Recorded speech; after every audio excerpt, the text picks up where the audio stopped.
जिस दिन संजय जोशी अध्यक्ष होंगे, उनकी अध्यक्ष की अनाउंसमेंट होते से ही नरेंद्र मोदी जी इस्तीफा दे देंगे। संघ को चाहिए एक ऐसा अध्यक्ष जो प्रधानमंत्री को भी पूछे ये क्यों हो रहा है। कतई मोदी जी और अमित शाह का नेचर ही नहीं है कि वो संगठन के सामने नतमस्तक हो।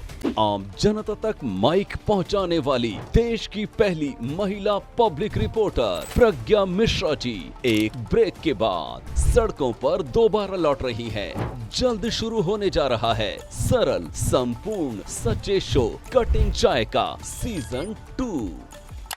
नमस्कार, मेरा नाम चंद्रकांत है और आप उल्टा चश्मा यूसी देख रहे हैं। बहुत स्वागत है आप सभी दर्शकों का। और ये वक्त है चर्चा का वानखेड़े सर के साथ।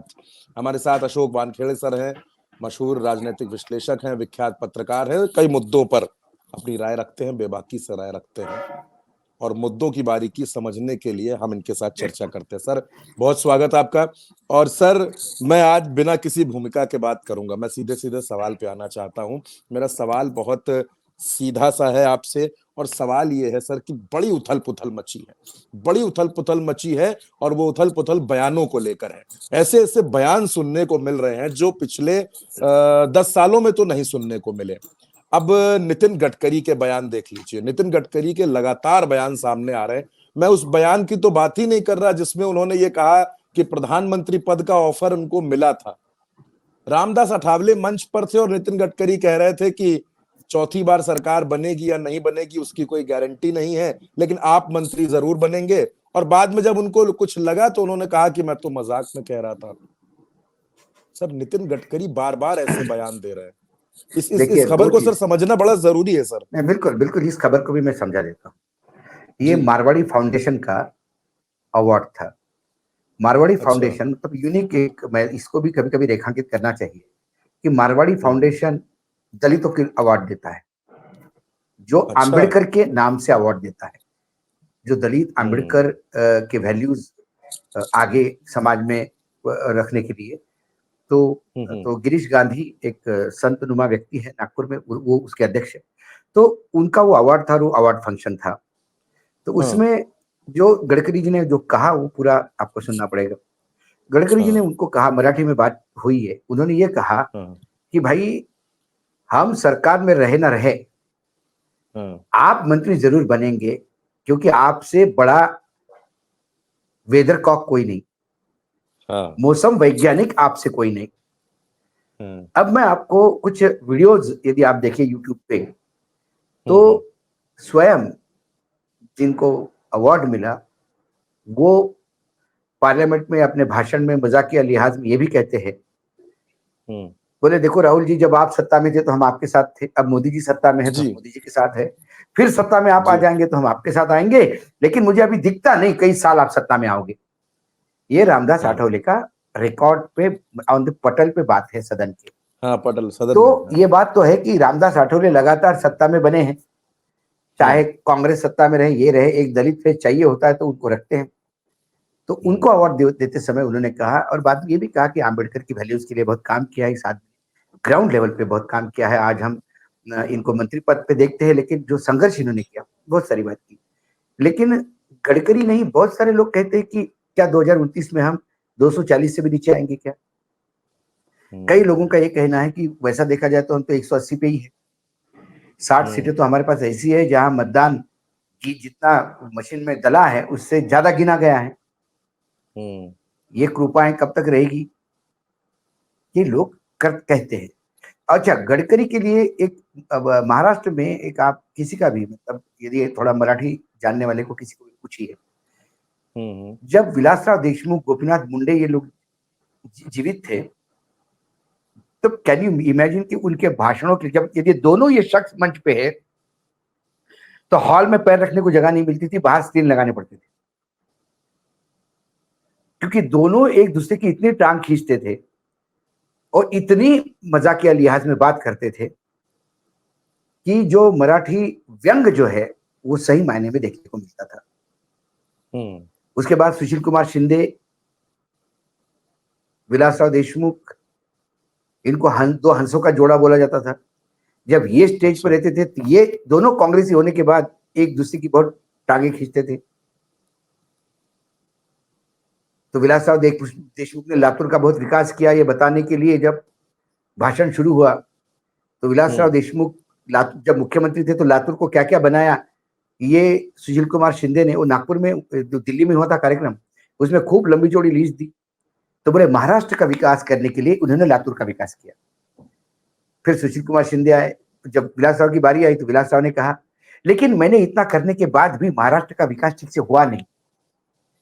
फिर शिंदे साहब मुख्यमंत्री बने, फिर उन्होंने ये फैक्ट्री सोलापुर में लगाई, ये योजना सोलापुर में लाए क्योंकि सोलापुर के बगैर महाराष्ट्र का विकास नहीं, ये शिंदे कह रहे थे, ये शिंदे का सोच था। तो ये जो व्यंग है ये होता है, तो व्यंगात्मक बात कहते हैं। दूसरी बात, ये मुंहफट आदमी है गडकरी, कई बार किरकिरी हो जाती है क्योंकि वर्तमान में यदि आपको टीआरपी चाहिए, कंट्रोवर्सी चाहिए, तो आप तोड़ मोड़ के बात कहो।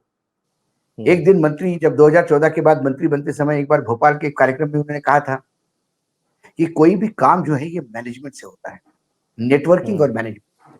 आपका नेटवर्किंग और मैनेजमेंट हो तो ये बेहतरीन हो सकता है, कोई भी प्रोजेक्ट कभी फेल नहीं होता। उन्होंने कहा दाऊद इब्राहिम का इतना बढ़िया नेटवर्किंग है, वो नेगेटिव साइड पे गया। यदि दाऊद इब्राहिम ये पॉजिटिव काम करता तो इस देश का बहुत बड़ा मार्केटिंग आदमी बनता। सारे टेलीविजन चैनल शुरू हो गए, दाऊद इब्राहिम को अच्छा आदमी बोला, दाऊद इब्राहिम को अच्छा आदमी बोला दाऊद। तो ये उनको ये वो कई बार खुद के लिए पैर पे पत्थर मारते। तो उन्होंने ये कहा कि उनको ये बताना था कि रामदास आठवले कभी भी मंत्री पद पे ही बने रहेंगे, सरकारें आती रहेगी जाती रहेगी, रामदास आठवले वहीं रहेंगे, क्योंकि आप सबसे बेहतरीन मौसम वैज्ञानिक है। पहले भाप लेते हैं सत्ता किधर जाएगी और आप चेंज हो जाते हैं। अच्छा, ये रामदास आठवले ने कई बार खुद ही पटल पे कहा कि भाई मैं तो आज उधर था, इधर आ गया, कल आप सत्ता में आओगे, मैं आपके साथ चलाऊंगा, मेरे क्या, मैं तो सत्ता के साथ रहूंगा। तो मजाकिया लिहाज से उन्होंने कहा कि भाई आप तो मतलब हम रहे ना रहे, आप रहोगे। इसके मायने ये नहीं कहा उनने कि 2024 में दो चीजें होती है, एक व्यंगात्मक आप कहते हो उसका एक भाषण होता है, और एक होता है कि 1-to-1 इंटरव्यू दे रहे हो और आप यदि सवाल पूछता है कि आपको क्या लगता है आगे मेरे समय में, इस बार तो हम 240 पे आ गए, अगली बार 229 में तो मुझे नहीं लगता कि हम 200 भी क्रॉस कर पाएंगे। दैट शोज कि आपने बोल दिया कि हम सत्ता में नहीं आ रहे, सवाल ये है। लेकिन ये कहना कि भाई कल कोई कहे कि भाई अशोक वानखेड़े के बारे में कहे, बोला एक बात तो तय है, आज अशोक वानखेड़े हमारे विरोध में बोल रहे हैं, जिस दिन हम विपक्ष में बैठेंगे अशोक वानखेड़े हमारे दोस्त हो जाएंगे। इसके मायने ये नहीं कि उसने ये कह दिया कि हम अगली बार विरोध में बैठने वाले। लेकिन गडकरी है, गडकरी इनमें से हिंट भी देते हैं। देखिए कई बातें, मैं इसको नॉन पॉलिटिकल भी नहीं मानता, क्योंकि धीरे धीरे गडकरी भी शब्दों का चयन बहुत ठीक ठाक से करने लगे कई जगह पे। जब उन्होंने कहा कि विपक्ष के एक नेता ने मुझे प्रधानमंत्री पद के लिए, क्योंकि बहुत सारी जगह उनका नाम उछल रहा था, तो उन्होंने कहा कि मुझे तो बहुत पहले ही विपक्षी नेता नहीं कहा था कि आप बन जाओ, साथ देते हैं, बनना तो तब बनता, लेकिन मुझे नहीं बनना था। मैं एक गडकरी की लाइन चाहे व्यंगात्मक हो या सीरियसली हो, ऑफ द रिकॉर्ड हो, ऑन द रिकॉर्ड हो, एक लाइन कभी नहीं बदलती कि मैं संघनिष्ठ हूं, संघ का आदेश मेरे लिए अंतिम आदेश होगा। संघ ने कहा प्रधानमंत्री बन, तो फिर गडकरी पूरी ताकत लगा देंगे। संघ ने कहा घर बैठ, तो गडकरी घर बैठेंगे। तूने कहा कि मैं संघ को नहीं छोड़ सकता, क्योंकि भाजपा संघ से उपजी है, तो भाजपा से बाहर जाने का सवाल ही नहीं उठता। मैं घर बैठ जाऊंगा ज्यादा कुछ हो गया तो। लेकिन प्रॉब्लम गडकरी का यह है कि ऐसा बोलने वाला आदमी यदि घर बिठा दिया तो ये गुजरातियों के लिए ज्यादा तकलीफ हो, इसलिए उसको कहीं ना कहीं एंगेज करके रखना जरूरी है। इसलिए गडकरी यदि मंत्रिमंडल में है तो भाई मजबूरी है, इनको खुला नहीं छोड़ सकते। अच्छा सर, आपने लेकिन अपने सरकार के पॉलिसी पे बहुत बोले हैं। उन्होंने कई बार बोला कि बोले अभी रिसेंटली उन्होंने एक जगह बोला कि न्यूटन का ग्रेविटी का जो न्यूटन का जो थ्योरी जो है मोशन की, वो हमारे यहाँ फेल हो जाती है। सरकार में जब तक फाइल पे वजन नहीं उठो वह फाइल मूव नहीं करती, जबकि थ्योरी ऑफ मोशन की वजन ज्यादा हो तो स्लो मूव होती है। इनका कहना है वजन देते से ही फाइल पे मूव जल्दी हो जाती है।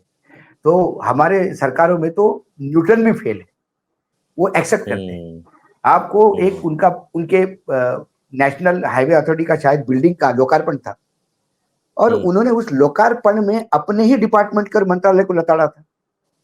उन्हें कहा कि मैं किस बात की बधाई दूं आपको, मैं मुंबई से दिल्ली का हाईवे एक्सप्रेसवे इतने दिनों में 1-2 साल में बनाने की बात करता हूं, लोग मुझे पूछेंगे कि हाईवे अथॉरिटी की बिल्डिंग बनने में 20 साल क्यों लगे। ये क्या हमारे लिए शर्म की बात नहीं है? उन्होंने कहा कि हर फ्लोर पे जो कॉरिडोर होता है बीच में, जहां स्टेयरकेस से जगह होती है, बोले उन तमाम भ्रष्ट इंजीनियरों के फोटो लगाओ और नीचे लिखो कि इनकी वजह से बिल्डिंग लेट हो गई, कमीशन खाने की वजह से। वो बोले यानी चाहे कि जो प्रेजेंट अभी अध्यक्ष है, भाई आपको तो मैं बोल नहीं सकता क्योंकि आप तो अभी अभी आए हैं, लेकिन 20 साल तक जो लोग रहे हैं, सिर्फ भ्रष्टाचार की वजह से ये बिल्डिंग डिले हुई। और आज यदि बिल्डिंग लोकार्पित होती है तो ये गर्व की बात नहीं, ये मेरे लिए शर्म की बात है। ये बात उन्होंने की, ये बात सारे देश ने यूट्यूब पे देखी, पब्लिश हुई, उन्होंने बोला। तो वो बोलने में कोई हाथ का नहीं रखते, बेबाक होके बोलते हैं। उन्होंने कई चीजें बोली मंत्रिमंडल में भी। जब जिस दिन नोटबंदी हुई थी, नोटबंदी का जब बात हुई, तो जब सारे मंत्रियों के जब फोन बाहर रखे गए, और जब 8 बजने के पहले जब प्रधानमंत्री को नोटबंदी का अनाउंसमेंट करना था, तो उन्होंने सारे मंत्रिमंडल को एक कमरे में बिठा के उनके सामने मंत्रिमंडल की अनुमति नहीं ली। मंत्रिमंडल को इन्फॉर्म किया गया कि हम नोटबंदी करने जा रहे हैं, अभी आज 10 मिनट में भाषण दे रहा हूं, क्योंकि सबके फोन बाहर थे, तो कोई कम्युनिकेटर और कोई कमरे से बाहर नहीं जाएगा। सारे मंत्री चुप थे। गडकरी ने सिर्फ एक बार जरूर इतनी आवाज देके पूछा था कि नरेंद्र भाई, क्या आपने सर्वांगीण दृष्टिकोण से इसको देखा है? क्या आपने पूर्ण रूप से इसका स्टडी किया? इसके रिपरकशन क्या होंगे? क्या आपने पहले से तैयारी करके रखी है इन चीजों के लिए? तो उन्होंने कहा नहीं नहीं, ये तो बहुत पूरा पूरा फुल प्रूफ प्लान है, आप चिंता मत करिए, और आपको लगता है इससे फायदा होगा? बोले बस पूरा कैलकुलेटेड है। कम से कम इतना पूछने की हिम्मत तो की।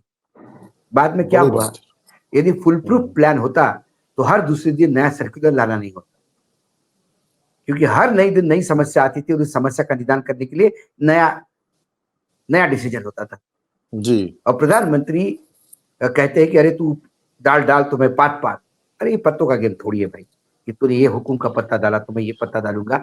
कोई भी डिसीजन लो इस देश में, ऊपर महाद्वीप है, उसको लागू करोगे तो 143 करोड़ लोग इफेक्ट होते हैं, बहुत बड़ा जन समुदाय है, तो उसमें आप बगैर सोचे समझे डिसीजन नहीं ले सकते। ये सर, कई महाराष्ट्र बातें। में, हाँ जी, महाराष्ट्र में जुड़ा एक और सवाल है मेरे पास, और मैं वो आपसे पूछना चाहता हूं क्योंकि वो खबर बहुत जगह चल रही है, बहुत जगह चर्चाओं में है।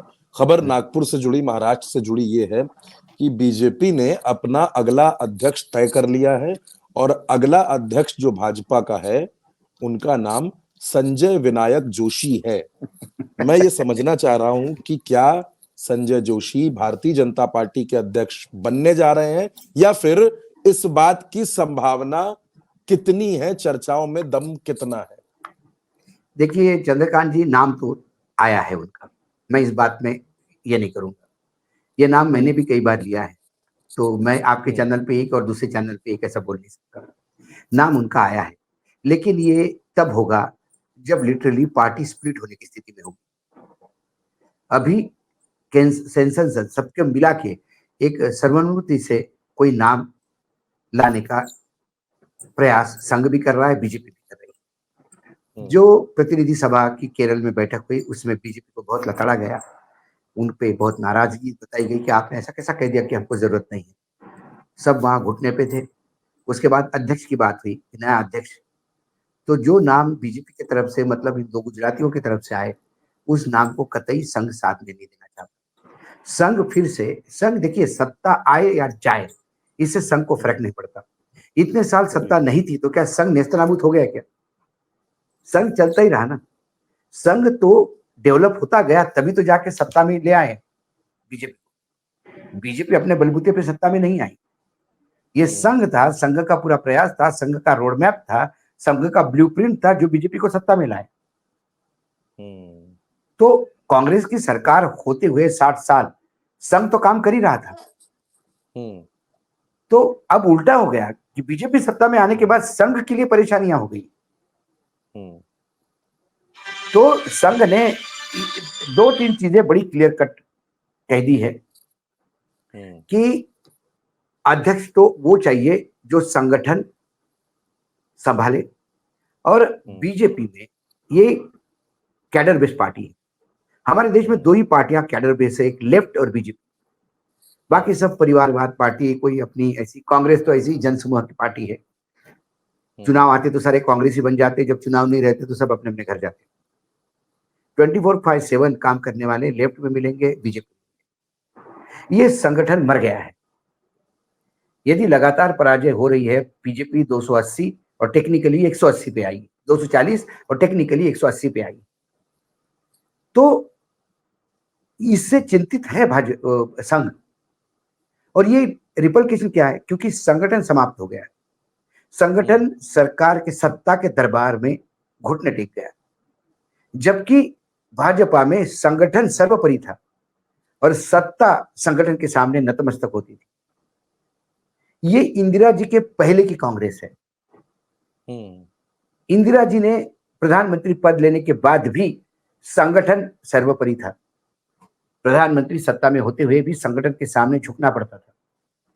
लेकिन जब वीवी गिरी को इंदिरा जी ने उम्मीदवार करके उतारा नीलम संजीव रेड्डी के सामने, और पार्टी का उम्मीदवार हार गया और इंदिरा जी का जीत गया, उस दिन पार्टी जो घुटने पे आ गई, वो आज तक कांग्रेस हाईकमान के घुटने के नीचे। आज खड़गे जी अध्यक्ष है, लेकिन वो गांधी परिवार से ऊपर नहीं है।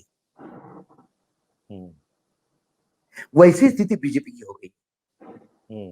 बीजेपी में अध्यक्ष नड्डा जी है, उसके बाद कई आएंगे, लेकिन ये सब रबर स्टैंप नुमा हो गया।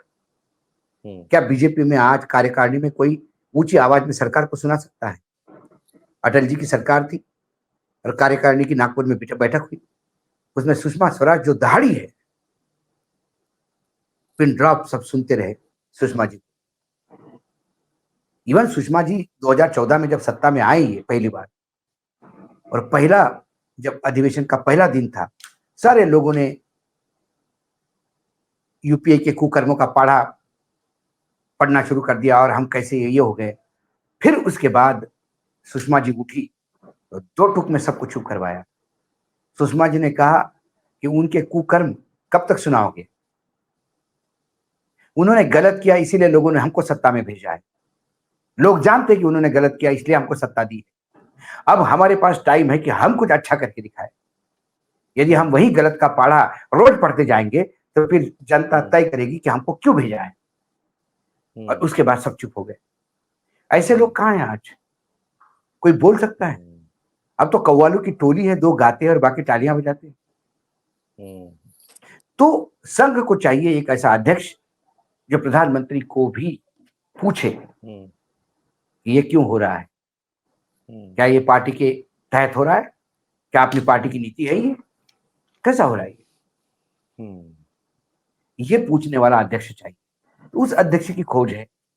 कई नाम ऐसे है, कई लोग कहते हैं कि कौन होता है भाई? वसुंधरा राजे हो सकती है, पहली महिला अध्यक्ष हो सकती है बीजेपी की। उसमें दम है कि वो आज सारे लोग नतमस्तक हो गए केंद्र के सामने, लेकिन वसुंधरा आज भी अड़ी हुई है राजस्थान।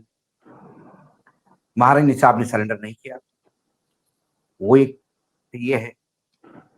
कई फेसेस है। अब अध्यक्ष बनना है तो कुछ लोग राजनाथ के लिए लॉबिंग लगे हैं, राजनाथ की लॉबिंग कर रहे हैं। गडकरी अध्यक्ष बनना नहीं चाहते। अच्छा सर, अगर संजय जोशी अध्यक्ष बन जाते हैं, अगर संजय जोशी अध्यक्ष बन जाते हैं तो नरेंद्र मोदी, अमित शाह और संजय जोशी, ये जो रिश्ते रहे हैं, बड़ी पुरानी बात है, 2011, 12, 2005 उस दशक की ये बात है। मैं अपने दर्शकों के लिए सिर्फ ये समझना चाहता हूं कि अगर संजय जोशी अध्यक्ष बन जाते हैं तब आप भारतीय जनता पार्टी के रूप को किस तरह से देखते हैं? संजय जोशी एक बहुत अच्छे संगठक है। संजय जोशी बदले की भावना से काम नहीं करते। संजय जोशी ने गुजरात में करिश्मा करके दिखाया, संजय जोशी ने यूपी में करिश्मा करके दिखाया। आज भी जो आदमी मात्र बीजेपी का एक सामान्य सदस्य है, जो आदमी एक समय जनरल सेक्रेटरी ऑर्गेनाइजेशन इस पद पे रह चुका है, जो बीजेपी में सबसे बड़ा पद माना जाता है, सबसे माने अहम है। ताकतवर पद। उसमें रहने के बाद भी आज जिस आदमी को रहने को ठिकाना नहीं, लेकिन रोज 700-800 आदमी उसको मिलने आता, तो कहाँ मिलेंगे? दिल्ली के एक गार्डन में पेड़ के नीचे चेयर डाल के वो आदमी 800 लोगों से मिलता है। आज भी 800 लोग देश से उसको मिलने आते हैं। उनका नेटवर्किंग बेहतरीन है, उनको समझ बेहतरीन है, उन्हें कभी भी किसी पद पे जाने की अभिलाषा नहीं। वो मुख्यमंत्री या प्रधानमंत्री या सत्ता में नहीं आना चाहते, वो जीवन भर संगठन में रहना चाहते। सवाल ये है, और वो जब आएंगे, यदि मैं आप बता दूं, ये बहुत हाइपोथेटिकल है, मुझे संजय जोशी का दूर दूर तक दिखता नहीं है अभी। जिस दिन संजय जोशी अध्यक्ष होंगे, उनकी अध्यक्ष की अनाउंसमेंट होते से ही नरेंद्र मोदी जी इस्तीफा दे देंगे। नरेंद्र मोदी जी संजय जोशी नाम के अध्यक्ष के नीचे काम कतई नहीं करना चाहिए।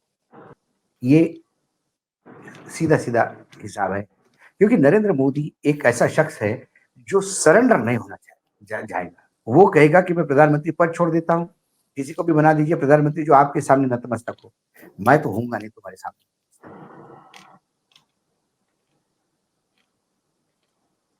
इसलिए, और जब नरेंद्र मोदी जी छोड़ेंगे तो बीजेपी में हलचल तो होगी। मैं मानता हूं कि बहुत सारे बीजेपी के सांसद जो संघ के बैकग्राउंड से हैं, वो मोदी में नहीं हुए हैं, डर के मारे साथ हो सकते हैं, लेकिन 240 में से 40 लोग भी चले गए उनके साथ, एक अलग गुट तो बन ही जाता है। बिल्कुल। तो संघ प्रयास कर रहा है कि स्प्लिट ना हो। एट द सेम टाइम ऐसा भी नहीं संगठन चाहिए, लेकिन मुझे लगता है कि लॉन्ग टर्म में, जो मैं देख रहा हूं, लॉन्ग टर्म में बीजेपी को, संघ को एक कड़ा निर्णय लेना होगा।